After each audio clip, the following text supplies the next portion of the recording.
It started with a whisper, a terrifying, world-altering whisper that echoed from the labs of Europe, across the Atlantic, and into the heart of a nation on the brink of war. We think of the nuclear age as a deliberate, calculated creation, a weapon forged in the fires of necessity. But what if I told you that America, in its desperate race against a shadowy enemy, didn't so much create the nuclear age as it stumbled into it? What if the most profound technological revolution of the 20th century, an age defined by unimaginable power and terrifying potential, was born not of a grand design, but of a series of desperate guesses, brilliant insights, and a single, earth-shattering accident? Imagine it. It's the late 1930s. Europe is a powder keg. Adolf Hitler's shadow stretches across the continent, and the drums of war beat louder each day. In the hallowed halls of science, a different kind of revolution is brewing. For decades, physicists had been chipping away at the atom, that seemingly indivisible building block of matter. They discovered electrons, protons, neutrons. They learned that atoms weren't so indivisible after all. And then, in 1938, something extraordinary happened. In Berlin, Otto Hahn and Fritz Strassmann, working with Lise Meitner and Otto Frisch in exile, were bombarding uranium atoms with neutrons. They expected to create new, heavier elements. Instead, they found something completely unexpected. They found barium, lighter elements. It was as if they had split the atom in two. This process, they called it nuclear fission. And it was, to put it mildly, a game changer. But what did this mean? Fission released a tremendous amount of energy. And critically, it released more neutrons. Neutrons that could go on to split other uranium atoms, releasing more energy and more neutrons in a cascading chain reaction. A chain reaction that could, theoretically, unleash power on a scale never before imagined. A power that could light up cities, or destroy them. Now, Lise Meitner, a brilliant physicist who had fled Nazi Germany, understood the implications immediately. She and Frisch calculated the energy released, and it was staggering. This wasn't just a scientific curiosity. This was a weapon of unimaginable power. And the word got out. Not through official channels, not through military intelligence. It spread through the scientific community, through hushed conversations at conferences, through letters exchanged between colleagues. And the fear, the palpable fear, was that if this was possible, then Hitler's Germany, with its brilliant scientific minds, would surely be pursuing it. This is where America enters the picture, a nation largely insulated from the immediate horrors of war in Europe, but increasingly aware of the gathering storm. The scientific community in America, many of them refugees from Europe, were deeply concerned.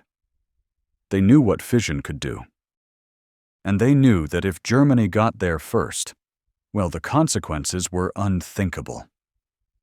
Among these scientists was a Hungarian physicist named Leo Szilard, a man of immense intellect and, it turns out, prescient foresight.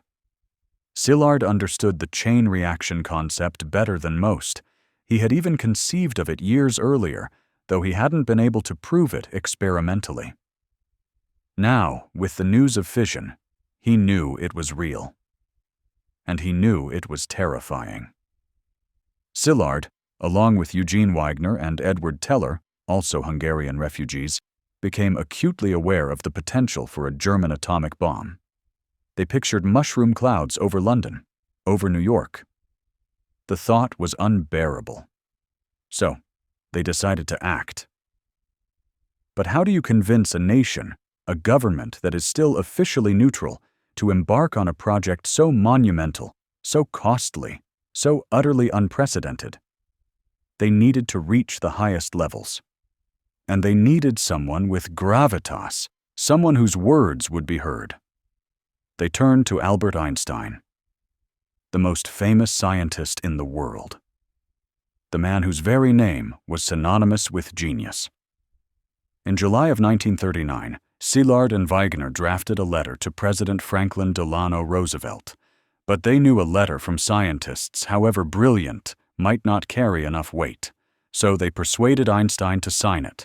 Einstein, a pacifist by nature, was hesitant, but the threat of Nazi Germany was too great. He agreed.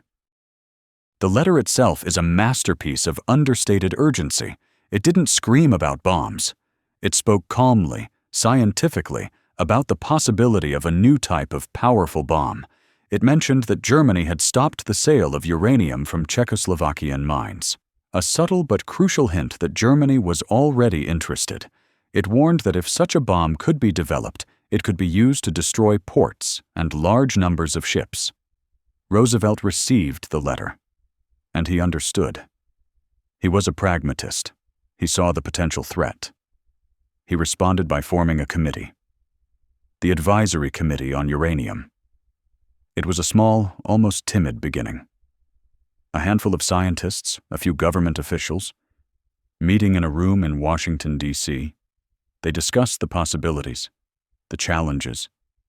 They authorized a small grant for experiments, a few $1,000s. It was a far cry from the Manhattan Project, but it was a start. The early days were marked by uncertainty. Scientists were trying to figure out the fundamental physics. What was the critical mass of uranium needed to sustain a chain reaction? How could you enrich uranium to concentrate the fissile isotope, uranium-235? These were not easy questions. This wasn't like building a better airplane or a more powerful tank. This was uncharted territory. The initial experiments were promising, but also frustrating. They were working with natural uranium, which is mostly uranium-238, a non-fissile isotope. Only about 0.7% of uranium is the fissile uranium-235. To make a bomb, you needed to increase that percentage significantly. Enrichment. That was the key. But how? There were several proposed methods for enrichment: gaseous diffusion, electromagnetic separation, thermal diffusion. Each had its own set of technical hurdles, and each required enormous amounts of energy and specialized equipment. The scale of the problem was beginning to dawn on the scientists and the few government officials involved. Meanwhile, the war in Europe was escalating. France fell in 1940. Britain stood alone. The threat felt more immediate than ever. The Advisory Committee on Uranium, now renamed the National Defense Research Committee, was growing.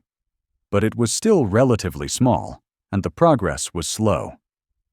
Then, a breakthrough. In early 1941, Glenn Seaborg, a young chemist at the University of California, Berkeley, made a discovery that would prove crucial. He isolated a new element, plutonium. Plutonium-239. And it turned out that plutonium was also fissile. Even better, it could be produced in a nuclear reactor as a byproduct of the fission of uranium-238.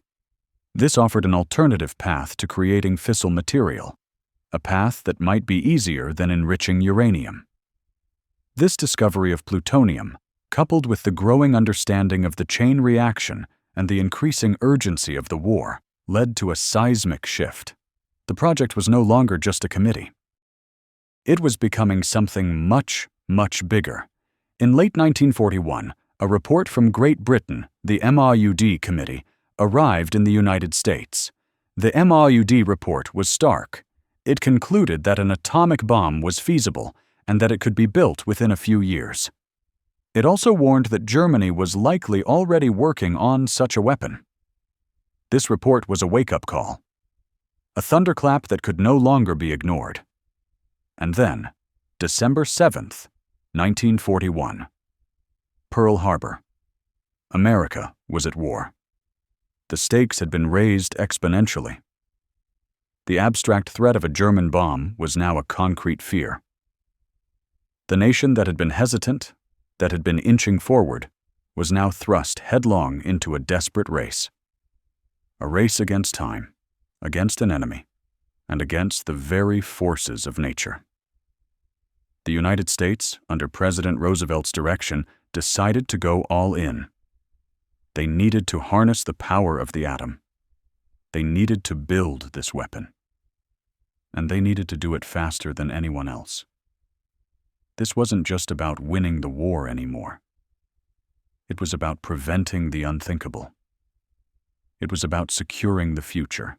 And so, in the crucible of global conflict, the Manhattan Project was born. A top-secret endeavor, shrouded in secrecy, that would forever change the course of human history. It was a project of unprecedented scale, ambition, and, as we shall see, a profound element of accidental discovery that would lead humanity into a new and terrifying age. The thunderclap that could no longer be ignored had finally struck America. Pearl Harbor, a date seared into the national consciousness, had dragged the United States into the global maelstrom. The war, once a distant rumble echoing from Europe, was now a roaring inferno. And with it, the shadowy threat of an atomic bomb loomed larger than ever. The whispers from European labs, the frantic letters, the cautious committees, all coalesced into a single urgent imperative. The time for tentative exploration was over. The age of the atom, born from accidental discovery and fueled by desperate fear, demanded a full-throated, terrifying commitment. Imagine it, a nation, still reeling from the shock of sudden, brutal attack, now tasked with an undertaking of unimaginable complexity and consequence. This wasn't merely a matter of building more planes or tanks. This was about harnessing the very power that held the universe together, a power previously confined to the realm of theoretical physics and the deepest, darkest corners of human imagination. The Manhattan Project, a name that would become synonymous with secrecy, genius, and the dawning of a new, perilous era, was about to be born. The decision to fully commit to the development of an atomic weapon wasn't a single, clear-cut moment, but rather a cascade of escalating urgency. The Maod Committee report, arriving in late 1941, had been a stark confirmation of fears held by many of the refugee scientists. It detailed the feasibility of a bomb and, crucially, suggested that Nazi Germany was indeed pursuing such a weapon. This was the critical piece of intelligence that tipped the scales. The idea that Hitler, a figure already embodying such monstrous ambition, might possess the ultimate weapon was a prospect too terrifying to contemplate. Then came December 7th. The surprise attack on Pearl Harbor was a brutal awakening. Suddenly, the abstract threat of a distant enemy developing a doomsday weapon became a tangible, immediate danger. America was at war, fighting for its very survival against formidable foes. In such a crucible, any potential advantage, however theoretical or fraught with peril, had to be pursued with relentless vigor. President Roosevelt, a leader who had navigated the nation through the depths of the Great Depression, now faced a challenge of an entirely different magnitude. The Einstein-Szilard letter, once a plea for attention, now carried the weight of existential urgency. The initial cautious steps taken by the Advisory Committee on Uranium, with its small grants and scattered research, were no longer sufficient. The war demanded a more decisive, more comprehensive approach. The wheels of bureaucracy, often slow and ponderous, began to turn with unprecedented speed. The need for a unified, powerful command structure became glaringly obvious. The disparate research efforts, scattered across various universities and government agencies, needed to be brought under one roof, one singular objective. This was the genesis of the Manhattan Project. It was not a name chosen for its ominous connotations, but rather a deliberate piece of misdirection, a way to cloak the true nature of this colossal undertaking. Its headquarters would eventually be established in Oak Ridge, Tennessee, a place that would soon become one of the most vital and most secret locations on Earth. The sheer scale of the project was breathtaking, even in its nascent stages. It would require an army of scientists, engineers, technicians, and laborers, all working in absolute secrecy. It would necessitate the construction of entirely new cities, the development of novel industrial processes, and the expenditure of billions of dollars, an astronomical sum in the 1940s. This wasn't just a scientific endeavor. It was an industrial and logistical masterpiece, a testament to American ingenuity and its capacity for mobilization in times of crisis. The problem, at its core, was twofold: obtaining enough fissile material and then figuring out how to assemble it into a weapon that would reliably detonate.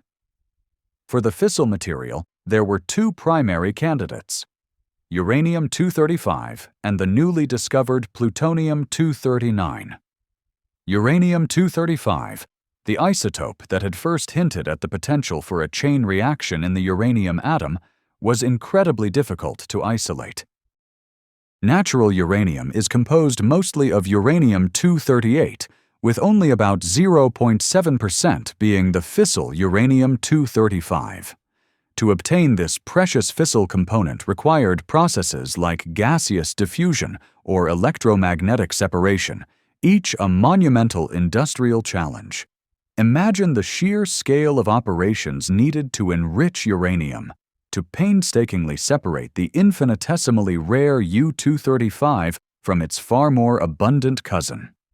Entire cities, like Oak Ridge, would be built for this singular purpose, vast complexes humming with machinery designed to perform this delicate, crucial task. Then there was plutonium, discovered by Glenn Seaborg and his team at the University of California, Berkeley, in early 1941. Plutonium offered a tantalizing alternative. Unlike uranium, which required enrichment from natural ore, plutonium could be produced in nuclear reactors by bombarding uranium-238 with neutrons. This meant that if they could build a functioning nuclear reactor, they could, in theory, generate their own supply of fissile material. The implications were enormous. It opened up a parallel path, a potential backup if the uranium enrichment proved too difficult or too slow. The scientific minds brought together under the Manhattan Project were some of the brightest in the world. Many were refugees themselves, fleeing persecution in Europe, now dedicating their formidable intellects to a cause that was, in a way, a fight against the very forces that had driven them from their homes. Figures like Enrico Fermi, who had already achieved the monumental feat of creating the first self-sustaining nuclear chain reaction in Chicago in December 1942, a groundbreaking success that occurred almost entirely unnoticed by the outside world, a quiet triumph in a secret lab beneath a football stadium, were central to the effort.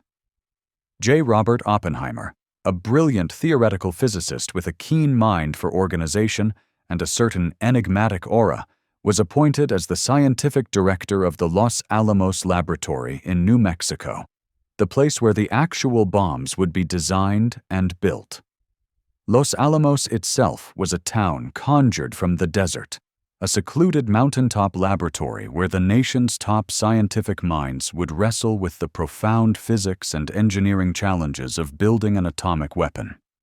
Imagine the intellectual intensity, the late-night debates, the constant pressure of knowing that the fate of the free world might hinge on their ability to solve seemingly insurmountable problems. They were not just scientists, they were architects of a new, terrifying reality. The theoretical hurdles were immense. How much fissile material was needed to create a critical mass, the point at which a chain reaction becomes self-sustaining? How could this material be assembled rapidly enough to prevent a premature, fizzling explosion? How could the bomb be delivered to its target? These were questions that required not only brilliant minds, but also a willingness to experiment, to push the boundaries of knowledge, and, inevitably, to face the very real possibility of failure. The pressure was relentless. The war in Europe raged on, and intelligence suggested that Germany was making progress, however slow, in its own nuclear research. The fear of a Nazi atomic bomb was a constant, gnawing anxiety that spurred the Manhattan Project forward with an almost feverish intensity. It was a race against time, a race against an enemy that seemed to embody the darkest aspects of human nature. Yet even as the project gained momentum, the profound ethical implications of what they were creating began to weigh on some. Was this weapon too terrible to unleash? Could humanity be trusted with such power? These were questions that would only become more pressing as the project neared its terrifying culmination. Questions that would haunt the scientists and the leaders who made the ultimate decision. The path to the atomic bomb was paved with a series of accidental discoveries, desperate guesses, and a profound sense of wartime necessity. It was a testament to human ingenuity, but also a stark reminder of how quickly scientific advancement, when coupled with the brutal realities of conflict, could lead humanity down paths it had never intended to tread. The world was irrevocably changing, and the quiet hum of machines in secret labs across America was the sound of that change, a prelude to a roar that would echo across the globe. The wheels of American industry, once turning with the measured, predictable pace of peacetime, now churned with a frenetic, almost desperate energy. The hum of machinery, once a comforting symphony of prosperity, had transformed into a relentless roar, a testament to a nation galvanized by a threat that had moved from the abstract to the terrifyingly concrete. The chilling whispers of a potential Nazi bomb, once confined to hushed conversations in European laboratories, and the anxious accounts of refugees fleeing the encroaching darkness, had solidified into a palpable, undeniable danger. The thunderclap of Pearl Harbor, a shockwave that reverberated through the very soul of America, had irrevocably plunged the United States headlong into the maelstrom of global conflict. This cataclysmic event did not merely shift the nation's focus, it fundamentally transformed the scientific endeavor, igniting a desperate race against annihilation, a race where the very fabric of existence hung precariously in the balance. Imagine, if you can, the hallowed halls of science, sanctuaries once dedicated to the pure pursuit of knowledge, the quiet contemplation of the universe's mysteries. Now these very spaces were transmuted into the fiery forge of a weapon of unimaginable power, a force that promised to reshape the world or shatter it entirely.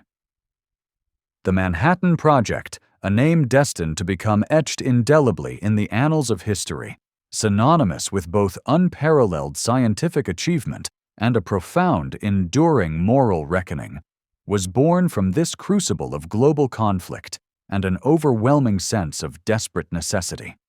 It was a sprawling, clandestine enterprise, a shadowy behemoth conceived to defeat a shadowy enemy by creating an even more terrifying one.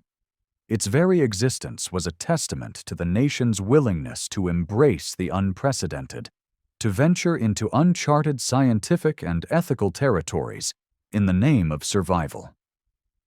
The sheer, unadulterated scale of this undertaking was, to put it mildly, staggering.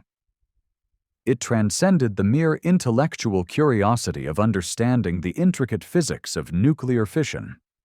It was about the audacious ambition of harnessing that power, of industrializing the very fundamental particles that constituted matter itself. This was no longer the quiet, contemplative work of a handful of brilliant minds toiling away in isolated laboratories. This was a national imperative, a commitment of resources, manpower, and sheer willpower that dwarfed any previous scientific endeavor in human history. Vast tracts of land, many in remote, unassuming corners of the American landscape, were transformed into bustling industrial complexes. Factories, some constructed from the ground up with breathtaking speed, began to hum with a relentless, urgent activity. Entire towns, seemingly conjured from the dust, sprang up overnight, populated by thousands of workers sworn to an impenetrable veil of secrecy. Their lives, once ordinary and varied, now revolved around a singular, all-consuming, and profoundly urgent purpose: the creation of the bomb. The challenge presented to the scientists and engineers was twofold: a monumental puzzle that, in many ways, represented a triumph of brute force engineering and relentless perseverance over elegant, purely theoretical scientific solutions. First and foremost, they needed fissile material, the critical ingredients capable of sustaining a chain reaction. Uranium-235, a rare and elusive isotope, was locked away within ordinary uranium ore, making up less than a minuscule 1% of the total. Separating these isotopes, a task that required atomic-level precision on an industrial scale, was a monumental undertaking. The gaseous diffusion process, a painstakingly slow and incredibly energy-intensive method, was chosen as the most viable, albeit arduous, path. This process involved forcing uranium hexafluoride gas through a labyrinthine series of thousands of porous barriers, each stage achieving only a minuscule increase in the concentration of U-235. It was a feat of industrial alchemy, requiring miles upon miles of intricate piping, colossal pumps that throbbed with immense power, and an insatiable appetite for electrical energy. The K-25 plants, as they were known, were giant, almost impossibly complex machines, designed to perform a feat of atomic-level separation that had never before been attempted. Simultaneously, a parallel and equally critical effort was underway, driven by a remarkable scientific discovery: the identification of plutonium. Glenn Seaborg and his brilliant team at the University of California, Berkeley, had successfully identified this new, man-made element, a byproduct of bombarding uranium with neutrons. Their realization was profound. Plutonium, like uranium-235, was also fissile and, crucially, could be produced in significant quantities within nuclear reactors. This offered a potentially more efficient and promising route to acquiring the necessary fissile material for a bomb.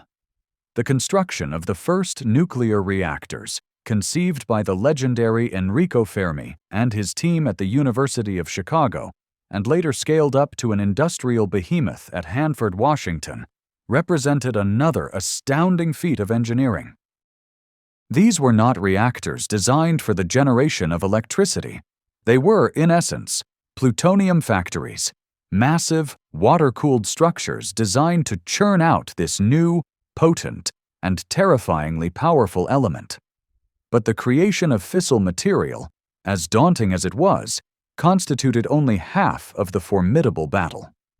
The other, perhaps even more intellectually demanding and fraught with uncertainty, challenge was the design of a device capable of harnessing this raw atomic power. How does one construct a bomb from something so infinitesimally small, so elusive, so volatile? This was the domain of the theoretical physicists, the mathematicians, the minds that had to grapple with the most complex and abstract principles of physics imaginable. J. Robert Oppenheimer, a brilliant but undeniably enigmatic figure with a mind that seemed to dance on the edge of genius and introspection, was chosen to lead the newly established Los Alamos Laboratory in the remote, windswept landscape of New Mexico. This isolated mesa, far removed from the prying eyes of the public and the distractions of a world at war, became the intellectual heart of the bomb's design, a crucible where theoretical concepts would be forged into tangible, world-altering reality. Here, under Oppenheimer's often intense, sometimes contradictory, but always commanding leadership, gathered a constellation of scientific talent that represented the absolute pinnacle of intellectual achievement. The House of Lords, as the top-tier scientists were informally known, included luminaries such as Hans Bethe, the formidable head of the theoretical division, whose understanding of nuclear reactions was unparalleled, and Edward Teller, a visionary whose relentless pursuit of an even more powerful weapon, the hydrogen bomb, would cast a long and complex shadow over the unfolding atomic age. These brilliant minds grappled with concepts that, just a few short years prior, would have been relegated to the realm of improbable science fiction. The central question that consumed them was profound. How do you assemble a critical mass of fissile material fast enough to prevent it from instantaneously vaporizing itself before a self-sustaining chain reaction could fully ignite? Two primary design concepts emerged from the intense deliberations and countless calculations. The first was the gun-type design, conceptually simpler, akin to firing one subcritical piece of fissile material into another, much like a bullet striking a target, to achieve a rapid supercritical state. This design was deemed feasible for plutonium, but less so for uranium-235, due to its slightly different nuclear properties and the inherent dangers of handling such a reactive material in a projectile fashion. The second, and ultimately more complex, but potentially far more powerful, design was the implosion type. This intricate concept involved precisely surrounding a subcritical sphere of fissile material with an array of meticulously shaped, high-explosive lenses. The simultaneous detonation of these lenses would create a perfectly symmetrical, inward-moving shockwave, compressing the fissile core with astonishing speed and uniformity to a supercritical state. This was the more challenging path, requiring an unprecedented level of precision in both the engineering of high explosives and the metallurgy of the fissile materials themselves. The pressure to succeed was immense, a suffocating weight that bore down on every individual involved. Every delay, every setback, every unexpected complication was amplified by the chilling knowledge that the enemy, particularly Nazi Germany with its formidable scientific community, might be on the verge of a similar, or even more advanced, breakthrough. Intelligence reports, often fragmented, contradictory, and tinged with uncertainty, fueled a pervasive sense of paranoia. The MAUD committee report from Great Britain, which had provided crucial early validation of the bomb's scientific feasibility, had already underscored the profound urgency of the situation. Now, with the United States fully and irrevocably engaged in the global conflict, and with the stark realization of the truly terrifying destructive potential of this nascent weapon, the race entered its most critical, high-stakes phase. The scientists, many of whom were refugees who had personally fled the tyranny and barbarity of Nazi persecution, found themselves in a profoundly paradoxical position. They were tasked with building the very instrument